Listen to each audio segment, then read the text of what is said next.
প্রিয় হাদি ভাই, আপনি অবসরে গেলেন, কিন্তু আমাদের জন্য কঠিন খেলাটা রেখে গেলেন।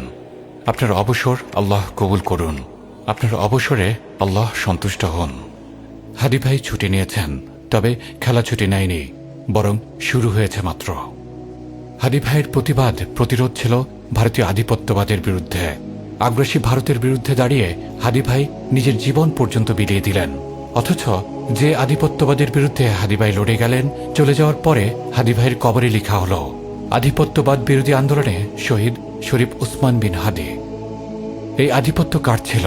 তার নাম হাওয়া হয়ে গেল কার ইশারায়? আগ্রাসী ভারতের নাম উচ্চারণ করতে কার লজ্জা, কার দ্বিধা, কার ভয়? আপনি যদি একমত হন, এই ভিডিওটি শেয়ার করুন এবং ক্যাপশনে দিন, আগ্রাসী ভারতের নাম কেন মুছে দিলে? হাদি ভাইয়ের রক্তের সাথে এটি হচ্ছে প্রথম গাদ্দারি, ভারতের নাম মুছে দেওয়া।